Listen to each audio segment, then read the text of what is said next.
Hi, Foster. Levi Damien from USA Today. I was just kind of wondering, I saw that some of the players were wearing some jerseys of some Raider legends. Who did you get a chance to wear, and was it a situation where you got to pick who you wore, or did they just give you the shirt, or how'd it go? I got pretty lucky. No, Coach just kind of told us yesterday that we're going to break out some of the old jerseys. Gru loves to bring back old players, loves to keep the Raider tradition going. And through that, today I got Raymond Chester, which was pretty cool. We also had Darren and a Todd Christensen, and we had Witt in the '87 Ghost. But it was pretty cool. Pretty cool to don those guys' jerseys. A little change of pace for us, and we had a pretty good day out there.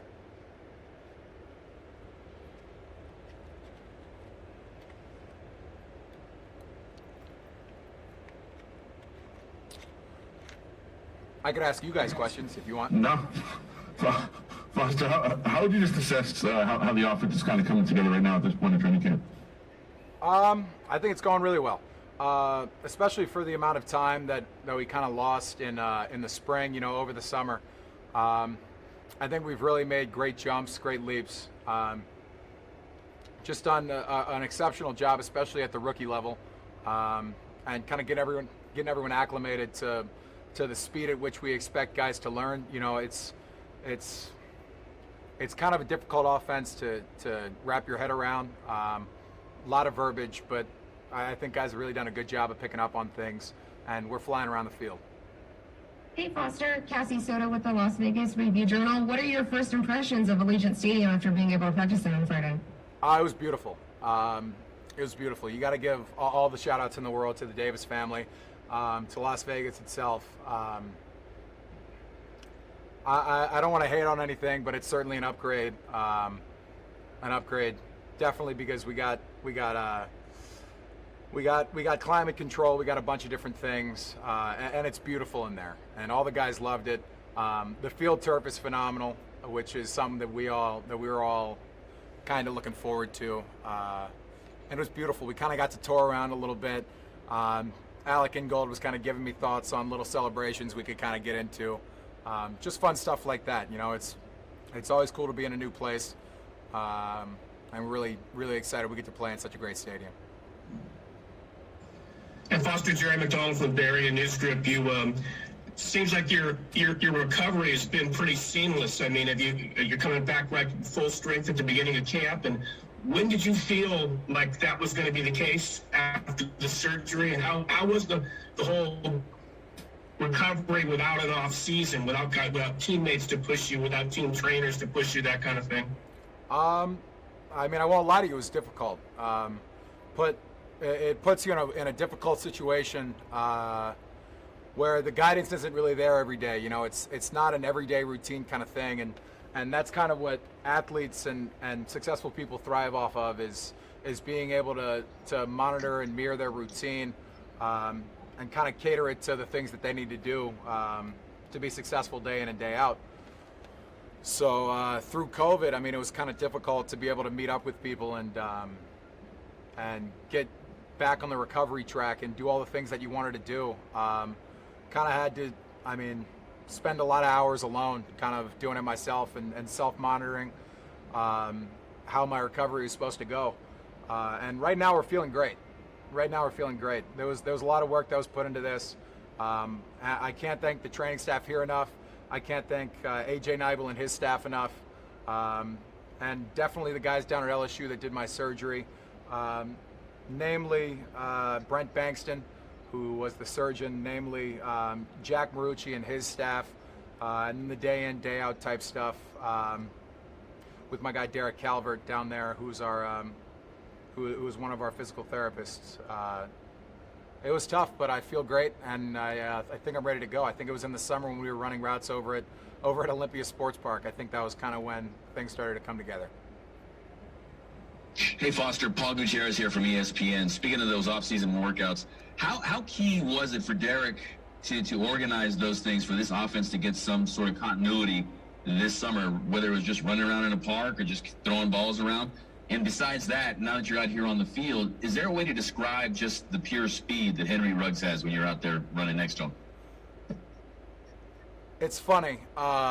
funny you talk about running next to people, and understanding their speed. You don't really understand it as much until you're actually running next to these guys. I don't run next to Ruggs that much because of field spacing issues, obviously. But you could tell the guy could fly. And on the topic of the workouts, I think it was pivotal for our team and definitely for Derek to understand the timing. I mean, we brought a bunch of free agents and we got a lot of offensive rookies that Derek needed to learn their timing on certain routes, and obviously they needed to learn Derek's. So it was a big thing for us to be able to get out there and to get guys out a little earlier than the schedule kind of dictated.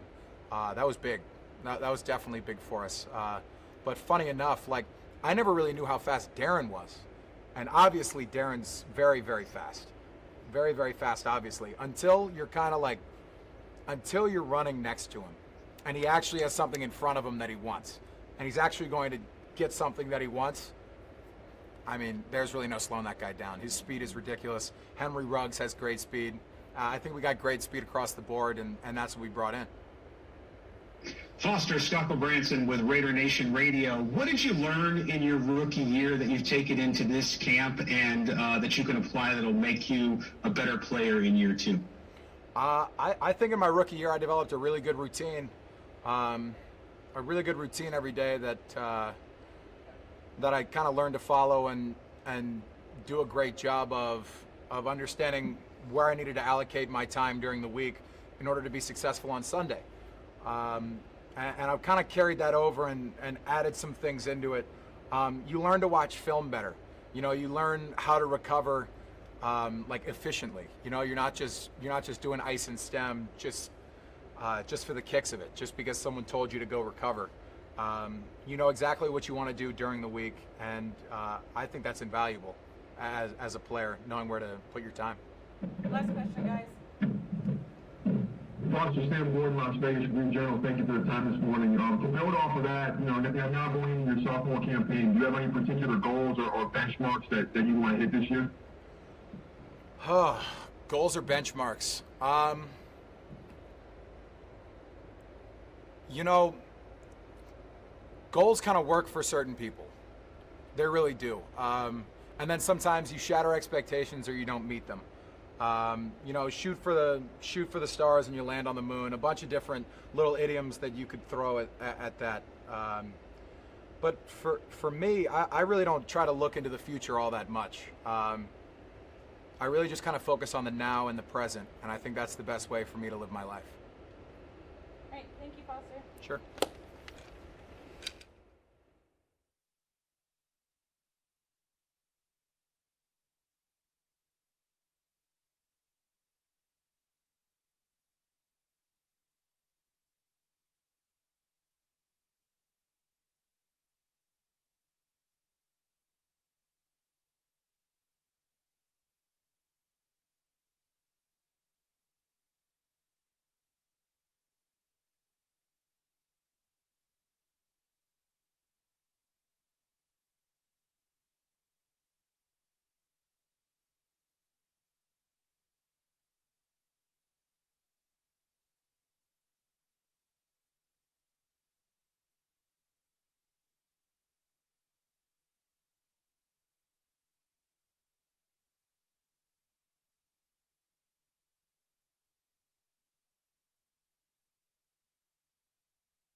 Alec, this is Hondo Carpenter from Sports Illustrated.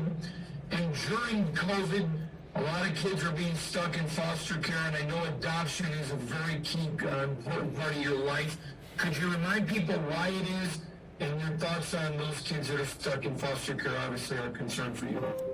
Yeah, I mean, I think anyone going through troubles with home life it exemplifies a lot of courage that they have to go through, and then it adds on to what everyone else is going through right now through a global pandemic. So, my family was very supportive of me, and they allowed me to get to where I'm at today. So, adoption and partnering with Adopt US Kids was a big role and played a big part in my life in trying to use this platform to kind of speak to those kids, tell them that there's hope, hopefully get these teenage kids that are, stuck in their ways or maybe think that they just want to age out of foster care and try and find that family that can support them through, driving a car for the first time and being married and going through all those life events that having a family by your side is going to be so important. Just keeping all those things in mind really puts everything into perspective when we're out here working every day. Alec, Jerry McDonald from the Bay Area News Group. What number did you and Josh get today?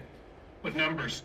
What numbers? What do you mean, what numbers? Well, the players were wearing numbers of Raider legends. Okay, yep. So he got Bo Jackson, Bo knows, so he was pretty pumped about that. I think he snuck his jersey shirt out. I don't think he gave that one back. And I had Mark Vanagan, so another legendary fullback from the 70s. Really cool to kind of get to exemplify what Raiders have been in the past and hopefully bring some of that legendary success into the future. Hey, Alex, Scott Branson from Raider Nation Radio. We've heard from your coaches, heard from you about you trimming down during this offseason, but you haven't lost any of that strength and power. What was the reason you felt like you needed to tighten up, and how do you think that's going to change your play in year two?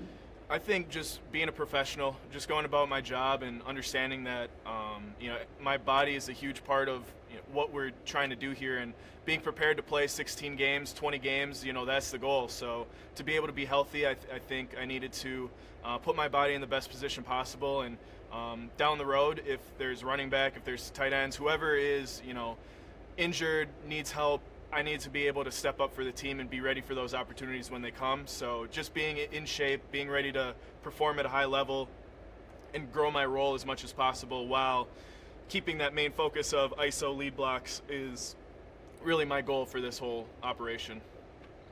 Hey Alec, Cassie Soto with the Las Vegas Review-Journal. Just your initial thoughts on Allegiant Stadium finally getting inside of there. And Foster had mentioned that you guys are already coming up with some celebrations that you guys were practicing. Yeah, so Allegiant Stadium is unreal, first of all. I think just seeing that place, it was a smart move by the coaches, by the staff to get us there to kind of see the lights, get the field, work out all the kinks, and I'm sure we'll be back. So it'll be good to kind of get there one time and then, roll through another time. But, Foster and I, we saw that the end zone, the club level seating, and we thought that'd be pretty fun to, spike a ball and see where it lands and go crazy over there. So, he has those huge spikes. I'm sure y'all will be able to see a few of those this year. Hi, Levi Damien from USA Today. I was just kind of wondering what you've seen from Rod Smith since he's been able to return to camp or before that.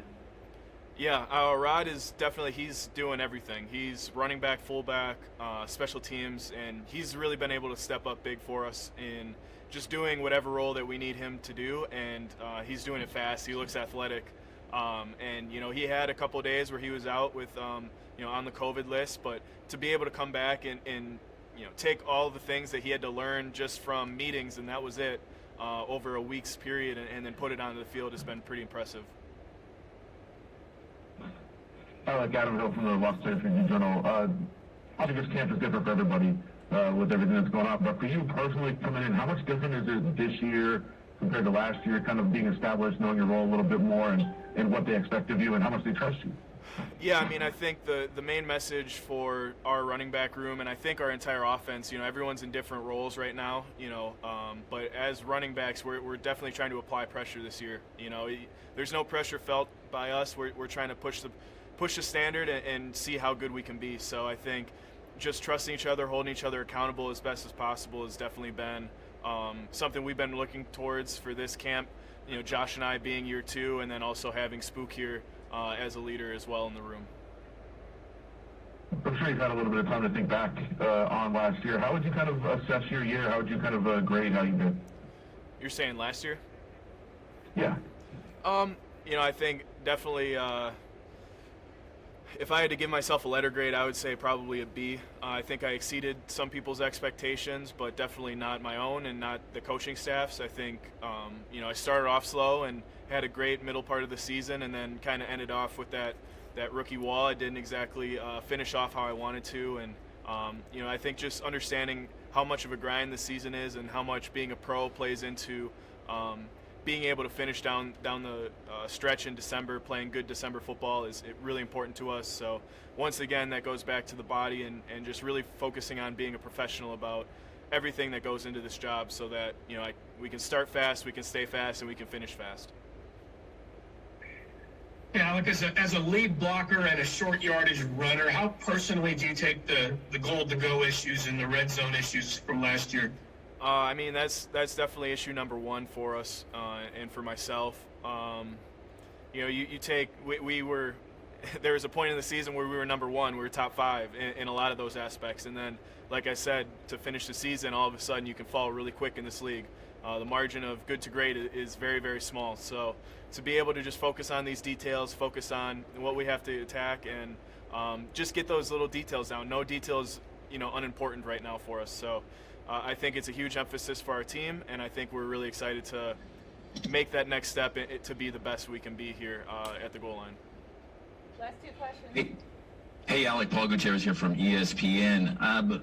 Fullback is kind of an endangered species in the NFL, but in John Gruden's offense, it's a key part to it. How unique is that, and how kind of satisfying is that to be in that role on this team, in this offense, playing for John Gruden? Yeah, I mean, satisfying might not be the right word. I think fortunate, and you know, I understand it's a great fit, but there is definitely you know, there's a lot of responsibility to it as well. Not a whole lot of people want to play fullback. Not a whole lot of people come out of college wanting to play fullback in an offense. So to just kind of own that and understand that my job is a little bit different than everybody else's, and having to be different is definitely something that I'm striving to enable and be a part of and fully encapsulate. So you know, it's tough, and I feel like every day you wake up, 7:30 practices, you got to get that cup of coffee, you got to get ready to go, because you can't be sore, you can't start slow, you can't be, you know, aches and pains. You got to be able to, you know, really roll into it, bring physicality, change the offense, change how a defense, you know, straps up their helmets a little bit right off the bat. Now, Willie Ramirez with Las Vegas Associated Press. You know, this town needed a long time to have pro sports. A few years ago, the Golden Knights got started with a bang, and because of the coronavirus, you guys are starting up as the Golden Knights are making a run to the Stanley Cup. I'm curious, 2-part question. If the Raiders are sort of paying attention to their Las Vegas brethren in pro sports and off last night's big win, and the second part is, do you kind of have a sort of a feel of pride, like, hey, we have to continue and carry this tradition and for the pro sports fans and laying a path for you guys? Yeah, I think definitely there's a lot more Vegas Knights followers on the team than last year. I think a lot of guys are definitely, you know, following the Cup and the playoffs, which has been really fun. They started off hot, and you know, they definitely laid a standard for pro sports teams here. So I think, you know, everyone here understands the impact that we can have on a community, and the Vegas Knights did that. So to be able to kind of see their standard that they set for us and early success has been important. But I think, you know, we're going to run our race. We're going to do what we need to do to, you know, dot the T's, or dot our I's, cross the T's, and really be good at what we can do. All right, thank you, Alec.